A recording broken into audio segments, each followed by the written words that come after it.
നോക്കു പാറു, പാറു നീ അങ്ങനെ പറയരുത്. ഇന്നലെ മുഴുവൻ ഞാൻ നിനക്ക് വേണ്ടിയാണ് വേസ്റ്റ് ചെയ്തത്. ഇന്നും അങ്ങനെ തന്നെ ചെയ്യണമെന്ന് പറഞ്ഞാൽ എങ്ങനെ ശരിയാവാ? ഇന്നലെ 11 മണിക്ക് നീ വരുമെന്ന് പറഞ്ഞു, വന്നില്ല. അത് കഴിഞ്ഞ് 1 മണിക്ക് നീ വരാമെന്ന് പറഞ്ഞു, നീ വന്നില്ല. നോക്കു പാറു, ഇത് അവസാനത്തെ പ്രാവശ്യമാണ് ഞാൻ പറയുന്നത്. നിന്റെ ഭാഗത്തുനിന്ന് ഇനി ഇങ്ങനെ ഉണ്ടാവില്ല എന്ന് ഞാൻ വിശ്വസിച്ചോട്ടെ. പാറു, പാറു, അത് ഇവിടെ പറഞ്ഞ ഞാൻ അങ്ങോട്ട് വിളിക്കാൻ പാറു. അല്ല പാർവതി, അതേതാ വേറൊരു പാറു? അതൊരു പാർവതിയാ. ആ പാർവത്തിന് എന്തിനാ പാറു എന്ന് വിളിക്കുന്നത്? അവൾ ആരാ? പാറു അല്ല, പാർവതി കമ്പനിയുടെ ഒരു ക്ലയന്റ് ആണ്. വളരെ വേണ്ടപ്പെട്ട ഒരു ക്ലയന്റാ.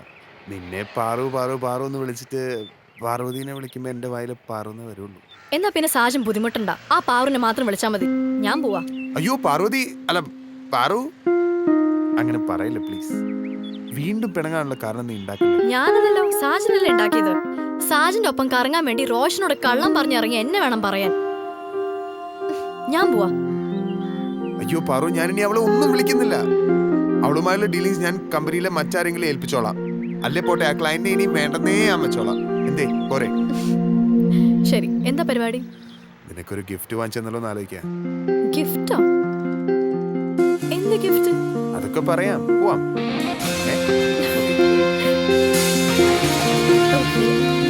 ടോണി,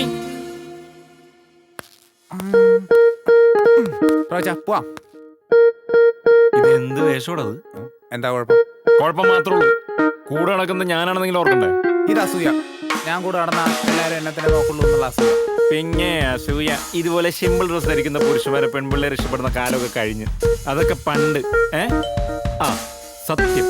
ആ ഈ കോളിംഗ് ബെല്ലിന്റെ ഫോൺ കോളിന്റെ ശബ്ദം കേട്ടിട്ട് സത്യം എന്ന് പറയുന്ന ഡയലോഗ് കൾട്ടായി പോയി റോയിച്ച. പുതിയ വല്ല ഐറ്റംസ് ഉണ്ടെങ്കിൽ ഇറക്കും. മോനിപ്പോ പോയേ വാതിൽ തുറന്ന് ആരാ നോക്ക്. ചെല്ല്. ആ അല്ലെങ്കിൽ കൗണ്ടർ പറയാനില്ലത്തപ്പോ ആളെ പറഞ്ഞു വിട്ട് സീൻ ക്ലിയർ ആക്കുന്നത് റോയിച്ചന്റെ പണ്ടേ ഉള്ള പരിപാടിയാണ്. ചെല്ല്. ആരുടെ? House number 71. അതെ. വൈലോപ്പള്ളിയിലെ? അതെ. ബൈലൈൻ 2? അതേന്ന്. ഹോ, അപ്പൊ ഇത് തന്നെ. റോയ് ഐസക്കുണ്ടോ? പിന്നെ അതങ്ങ് ആദ്യമേ ചോദിച്ചാ പോരെ? അല്ല, 3 വീട് മാറിക്കേറിയ അതാ.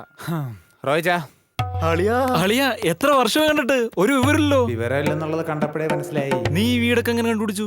ചോദിച്ചു. അതെ, അവസാനം ചോദിച്ച എന്നോടാ. നീ കണ്ടിട്ടില്ലല്ലോ അവനെ. എന്റെ അനിയനാ ടോണി.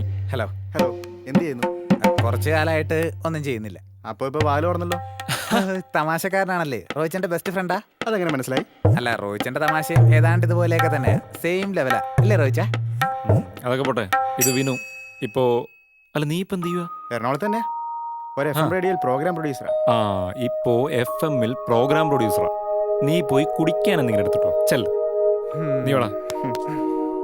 പിന്നെ എന്തൊക്കെയുണ്ട് വിശേഷം? നിന്റെ വിശേഷം പറ ആദ്യം. ഹോ, എന്ത് വിശേഷം? ഒരു കോഫി ഷോപ്പും അല്ലറ ചില്ലറ ബിസിനസ് ആയിട്ട് ഇങ്ങനെ പോകുന്നു.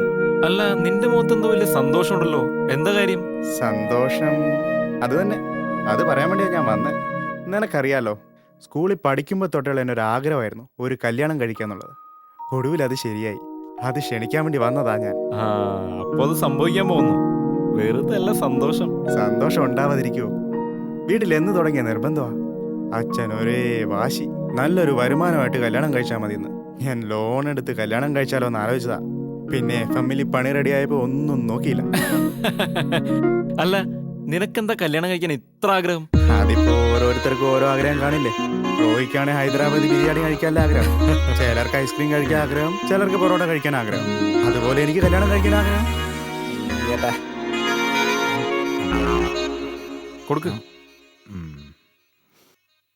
അടുത്ത മാസം 24-ാം തീയതിയാണ് കല്യാണം. റോയ് ടോണിയും കൂട്ടി തലേദിവസം തന്നെ വരണം. നമ്മുടെ പഴയ ഫ്രണ്ട്സ് എല്ലാവരും ഉണ്ടാവും.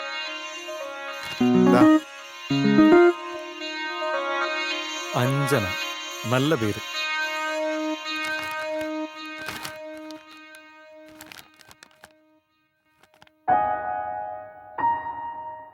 എടാ, ഞാനൊന്ന് അത്യാവശ്യമായിട്ട് ഒരു സ്ഥലം വരെ പോയിട്ട് വരാം. അർജന്റായ കാര്യമോ. നീ ഇവിടെ തന്നെ വേണം. ഞാൻ വന്നിട്ടേ പോകാൻ പാടുള്ളൂ. നിന്നെ കണ്ടപ്പോൾ ഞാൻ ആ കാര്യം വിട്ടുപോയി. അതുകൊണ്ടാ. അത് സാരമില്ല, ടോണി ഉണ്ടല്ലോ, ഞങ്ങൾ സംസാരിച്ചിരുന്നോളാം. എടാ, വേറൊന്നും തോന്നരുത്. ഞങ്ങൾ ഒരിടത്തേക്ക് ഇറങ്ങാൻ വേണ്ടി നിൽക്കുമായിരുന്നു. ഞാനത് വേറെ ആരെങ്കിലും ഏൽപ്പിച്ചിട്ട് പെട്ടെന്ന് തന്നെ കൊണ്ടുവരാം. 1-1.5 കൊല്ലം കഴിഞ്ഞിട്ട് കാണല്ലേ. അപ്പൊ നിന്നെ കാര്യമായിട്ട് സൽക്കരിക്കണ്ടേ? ശരി, കുടിക്ക്. ടോണി നോക്കിയേ.